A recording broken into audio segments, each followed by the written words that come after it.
بسم اللہ الرحمن الرحیم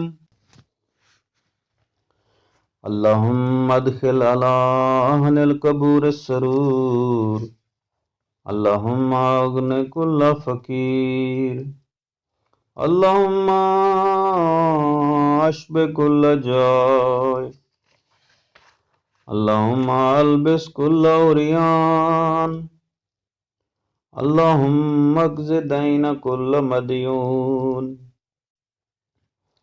اللہم فرج عن کل مکروب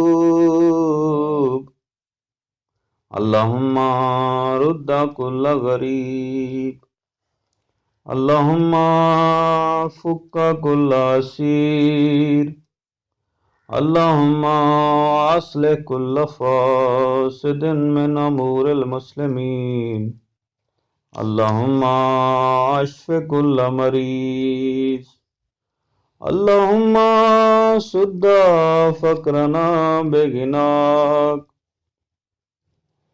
اللہم غیر سوء حالنا بحسن حالک اللہم اقض عنا الدین واغننا من الفقر انک علی کل شیء قدیر اللہم صلی علی محمد وآل محمد۔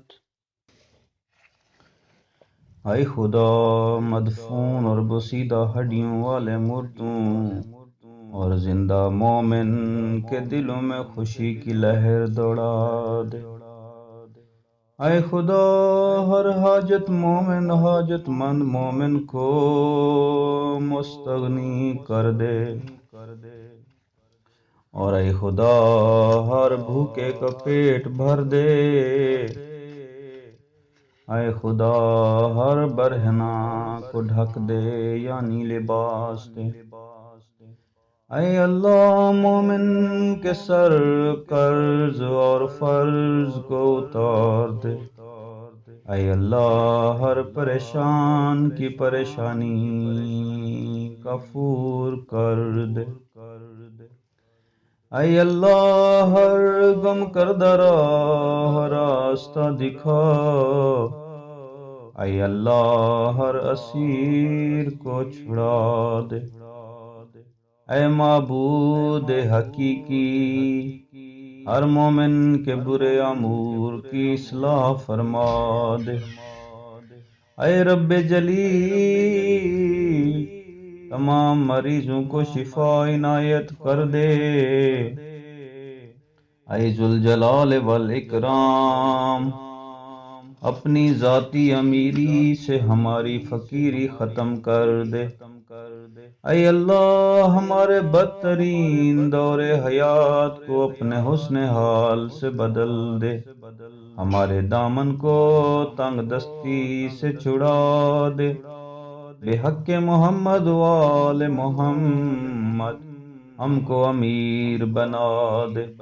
ہم تجھ سے اس لیے کہتے ہیں کہ تو ہر خشک تر پر قادر ہے۔ دعائے مغفرت۔ در حقیقت اگر درگاہ قاضی الحاجات سے اپنے دلی مقاصد کی مانگ میں برادر مومن کو مقدم رکھا تو اس کی بھی تمام مرادیں بر آتی ہیں۔ چنانچہ اس سلسلہ میں دعائے مغفرت نہایت سود مند ثابت ہوئی ہے۔ یہ دعا قرض کے ادا کرنے، فقر و فاقہ سے چھٹکارا دینے، تونگری کے آنے، قید و بلا اور رنج و الم سے بری رکھنے اور تپ و بخار سے محفوظ رکھنے میں بھی مفید ہے۔ حدیث نبوی میں آیا ہے کہ اس دعائے جلیلہ کو ہر فرض نماز کے بعد پڑھے، انشاءاللہ تعالی حاجت بر آئے گی۔